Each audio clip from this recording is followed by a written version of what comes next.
చెప్పిన అబద్ధమే 100 సార్లు చెప్పటం ద్వారా దాన్ని నిజం చేయొచ్చనే ఒక పిచ్చి భ్రమలో ఉంటాడు జగన్మోహన్ రెడ్డి. మొట్టమొదటి నుంచి అలవాటు ఇది. అతను అదే విధంగా చెప్తాడు, అతని తాబేదారులతో అదే విధంగా చెప్పిస్తూ ఉంటాడు. ఆ గ్లోబల్స్ ప్రచారం అనేది ఇతనికి వెన్నతో పెట్టిన విద్య. దీనికి ఒక పెద్ద టీం తయారు చేసుకుంటాడు, ఒక కిరాయి ముఠ. ఇప్పుడు విజయబాబు అని చెప్పి అధికార భాషా సంఘం చైర్మన్గా ఉన్నాడు. ఆ విజయబాబు చంద్రబాబు నాయుడు గారు 14 నుంచి 19 దాకా అధికారంలో ఉన్నప్పుడు ఏదో అవినీతికి పాల్పడ్డాడని చెప్పి ఇవాళ ఒక పుస్తకం వేస్తాడు. 6 లక్షల కోట్లు ఆయన అవినీతికి పాల్పడ్డాడంట. ఈయన ఒక పుస్తకం రాస్తే అధికార భాషా సంఘం చైర్మన్ దాన్ని ప్రభుత్వ సలహాదారు సజ్జల రామకృష్ణారెడ్డి రిలీజ్ చేస్తాడు ఆ బుక్ని. ఎన్నికల కమిషన్ మాత్రం చోద్యం చూస్తూ ఉన్నట్టు కనిపిస్తూ ఉంది. ఎన్నికల కోడ్ అమల్లో ఉంది. ప్రజాధనం, ప్రభుత్వ ధనం వేతనాలుగా తీసుకుంటున్నటువంటి ఈ పనికి మాలిన వెధవలిద్దరు కిరాయి మనుషులు వీళ్ళు ఏ విధంగా చంద్రబాబు నాయుడు గారి మీద అసత్య ఆరోపణలతో ఈ పుస్తకాలు రాసి రిలీజ్ చేస్తారు? ఎన్నికల కమిషన్ తక్షణమే క్రిమినల్ కేసులు పెట్టి చర్యలు తీసుకోవాలి. వీళ్ళ మీద అసత్య ఆరోపణలు చేసి ఇవాళ చంద్రబాబు నాయుడు గారి మీద సచ్ఛీలతని ఇవాళ ప్రశ్నిస్తున్నందుకు వీళ్ళ మీద చర్యలు తీసుకోవాలి. వీళ్ళిద్దరిని కూడా ప్రభుత్వ పదవుల నుంచి తక్షణమే తొలగించాలి ఎన్నికల కమిషన్. ఖచ్చితంగా చేయాలి. ఒక విశ్వసనీయత అనేది ఎన్నికల కమిషన్ మీద ఏర్పడాలంటే ఇటువంటి వాళ్ళ మీద తక్షణ చర్యలు ఉండాలని చెప్పి నేను డిమాండ్ చేస్తా ఉన్నా. చంద్రబాబు నాయుడు గారి మీద సిఐడి ఆధారాలు లేకుండా అభియోగాలు మోపి జైలుకి పంపిందనేది అందరికీ తెలుసు. కోర్టు కూడా విశ్వసించింది. అందుకే బెయిల్ మంజూరు చేశారు. ఇలా 14 ఏళ్ళు ముఖ్యమంత్రిగా పనిచేసినటువంటి చంద్రబాబు నాయుడు గారు ఇవాళ మీరు పనికిమాలిన కేసులు, నిరాధారమైనటువంటి ఆరోపణలతో కేసులు పెట్టి వేధింపులకు గురి చేసి అబాసు పాలయ్యారు.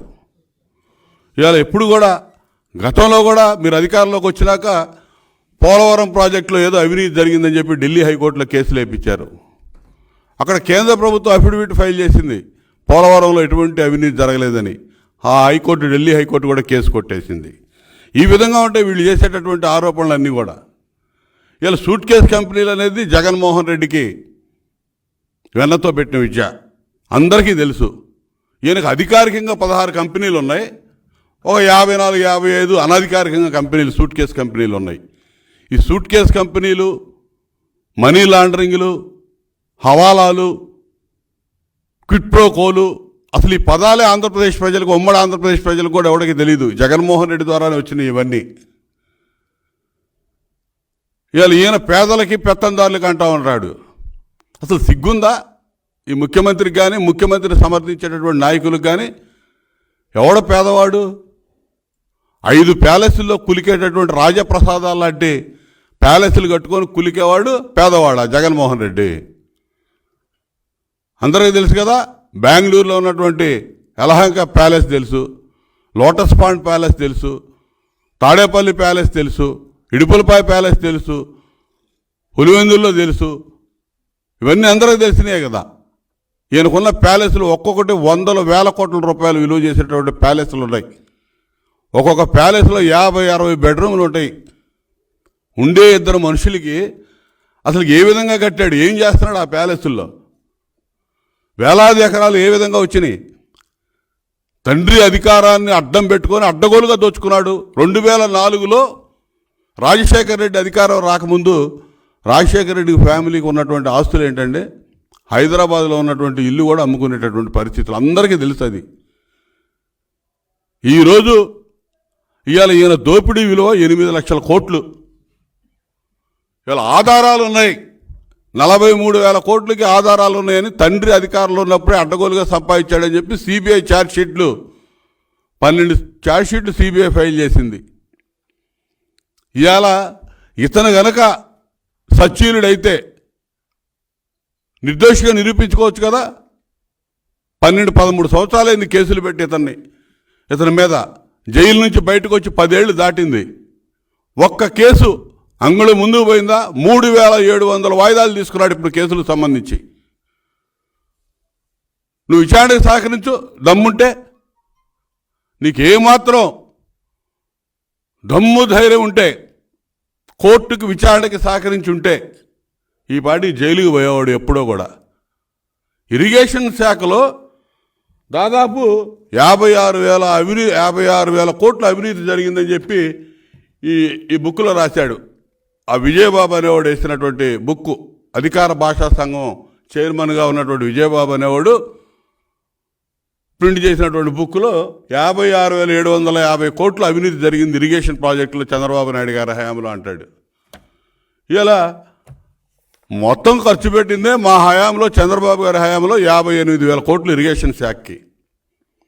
23 ప్రాజెక్టులు పూర్తి చేశాం.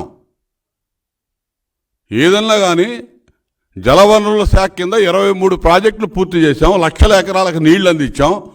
పోలవరం ప్రాజెక్టు 72% పూర్తి చేశారు. ఖర్చు పెట్టింది 58,000 కోట్లు అయితే 56,000 కోట్ల పైన అవినీతి జరిగిందని చెప్తాడు ఈ పనికిమాలిన పెద్ద మనిషి. ఇంకా కుహానా మేధావులు, కుహానా రాజకీయవేత్తలు అని చెప్పి జయప్రకాష్ నారాయణని, రామోజీరావు గారిని ఇట్లాంటి వాళ్ళని తిడతా ఉన్నాడు. నీలాంటి పనికిమాలిన వాళ్ళు, కుహానా మేధావులు, నీలాంటి వాడు కిరాయికి తీసుకొని నీచంగా చీప్గా ఇటువంటి పుస్తకాలు రచించి ముద్రణ చేసి రిలీజ్ చేస్తున్నటువంటి ఎన్నికల సమయంలో ఇవాళ నువ్వు ఒక పనికిమాలిన రాజకీయ వ్యభిచారానికి పాల్పడతా ఉన్నావు. నీకు ఇచ్చిన డ్యూటీ ఏంటి? నీకున్న పదవి ఏంటి? అధికార భాష సంబంధించి అసలు నువ్వేం చేసి ఏడ్చావు అది చెప్పు. నీ పదవి తీసుకున్నాక చంద్రబాబు నాయుడు గారి మీద బుక్ వేయడానికి ఉపయోగించావు నీకు ఇచ్చిన పదవిని. ఈ చంద్రబాబు నాయుడు గారి మీద తిట్టడానికే వీళ్ళందరినీ వాడుతూ ఉన్నాడు, కిరాయి మనుషులందరూ కూడా. దోపిడీ సొమ్ము లక్షల కోట్లు సంపాదించుకున్నటువంటి జగన్మోహన్ రెడ్డి ఆ డబ్బుతో ఇటువంటి కిరాయి మనుషులు పెట్టుకొని మామూలు విమర్శించడానికి తయారవుతా ఉన్నాడు. 8 లక్షల కోట్లు జగన్ రెడ్డి కుటుంబం లూటి, 8 లక్షల కోట్లు. కొన్ని చెప్తా, ఇసుక దోపిడీ 60,000 కోట్లు, ఎర్రచందనం కుంభకోణం 25,000 కోట్లు, గ్రావెల్ దోపిడీ 22,000 కోట్లు, గంజాయి డ్రగ్స్ వాటా 17,000 కోట్లు. ఈ విధంగా చెప్పుకుంటూ పోతే మొత్తం 8 లక్షల కోట్లు ఇతను చేసిన దోపిడీ. దీని సమాధానం చెప్పానండి. అమరావతిలో 1,00,000 కోట్ల అవినీతి జరిగిందన్నాడు. ₹1 అవినీతి వీళ్ళు నిరూపించగలిగారా? మళ్ళీ ఇప్పుడు అలాంటి తప్పుడు సమాచారంతో కల్లబొల్లి మాటలు చెప్పి ప్రజల్ని తప్పుదారి పట్టించాలి, మళ్ళీ ఏదో ఒక విధంగా అడ్డగోలుగా అధికారాన్ని కాపాడుకోవాలని చెప్పి ఇటువంటి పనికిమాలిన చౌకబారు విమర్శలతో ముందుకొస్తా ఉన్నాడు.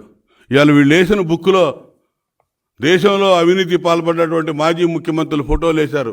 లాలూ ప్రసాద్ యాదవ్ గారు, మధు కోడ, జయలలిత, చౌతాల, అశోక్ గెహ్లాట్. జగన్మోహన్ రెడ్డి ఫోటో ఏదా దీనిలో? జగన్మోహన్ రెడ్డి ఫోటో ఏది? 43,000 కోట్లు దోపిడీ చేశారని చెప్పి 16 నెలలు జైల్లో ఉండి బెయిల్ మీద 10 ఏళ్ల నుంచి బయట ఉన్నటువంటి ముఖ్యమంత్రి ఫోటో దీనిలో ఏది? తండ్రి రాజశేఖర రెడ్డి ఫోటో ఏది? A1గా పెట్టించాడు కదా, జగన్మోహన్ రెడ్డే పెట్టించాడు తండ్రిని ముద్దాయిగా. ఎంతకంటే నీచుడు ఎవడున్నాడు? తండ్రిని ముద్దాయిగా పెట్టించినోడు. చెల్లెళ్ళు ఏ విధంగా మాట్లాడుతున్నారో చూసాం. మా బాబాయ్ వివేకానంద రెడ్డి రక్తపు మడుగుల మీద ఈ పార్టీ పునాదులు ఏర్పడ్డాయని చెప్పారు. ఇంతకంటే సిగ్గుమాలిన వ్యక్తులు ఎవడన్నా ఉంటాడా రాజకీయాల్లో అని చెప్పి నేను అడుగుతా ఉన్నా. ఇటువంటి వాడికి ఒత్తాసు పలుకుతా ఇటువంటి విజయబాబు లాంటి కిరాయి వ్యక్తులు పుస్తకాలు ప్రచురించడం, వాటిని పనికిమాలిన సద్దలు లాంటి వాడు రిలీజ్ చేయటం, ఎన్నికలు కూడా అమల్లో ఉండగా ఎన్నికల కమిషన్ చోద్యం చూస్తూ ఉంది. ఇది చేయకపోతే మాత్రం ఎన్నికల కమిషన్ మీద కూడా ఖచ్చితంగా మాట్లాడాల్సి ఉంటుంది. ఖచ్చితంగా వీళ్ళిద్దరిని తక్షణమే చర్యలు తీసుకోవాలని చెప్పి నేను డిమాండ్ చేస్తూ ఉన్నాను. మీకు దమ్ము ధైర్యం ఉంటే జగన్మోహన్ రెడ్డి చేసినటువంటి అవినీతి మీద, కుంభకోణాల మీద మేము చర్చకు సిద్ధం. మీరు ఏదైనా ఒక్కడన్నా నిరూపించగలరా? చంద్రబాబు నాయుడు గారి మీద కానీ, తెలుగుదేశం పార్టీ నాయకుల మీద కానీ. అవాకులు చవాకులు చేతిలో అధికారం ఉంది కదా అని చెప్పి ఎవడికో కిరాయి ఇచ్చి పుస్తకాలు రాపించి రిలీజ్ చేయడం కాదు. రెండే వేదిక మీద మాట్లాడుకుందాం దమ్ముంటే. ఇప్పటికైనా తక్షణమే ఎన్నికల కమిషన్ స్పందించాలి. వీళ్ళ మీద క్రిమినల్ కేసులు పెట్టాలి. వీళ్ళకున్న అధికార పదవుల నుంచి తొలగించాలి. భవిష్యత్తులో ఇంకెవడు కూడా ఇటువంటి చర్యలకు పాల్పడకుండా కట్టడి చేయాలని చెప్పి నేను డిమాండ్ చేస్తా ఉన్నా. వాళ్ళ అవినీతి మీద ఎందుకు రాశారంటే జగన్మోహన్ రెడ్డి అవినీతి మీద ప్రతి చోట చర్చ జరుగుతూ ఉంది. రుజువైనటువంటి అవినీతి అదంతా కూడా.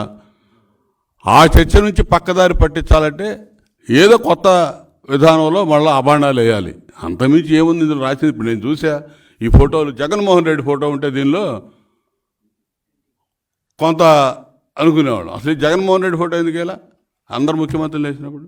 దీన్ని బట్టి అర్థమవుతా ఉంది కదా.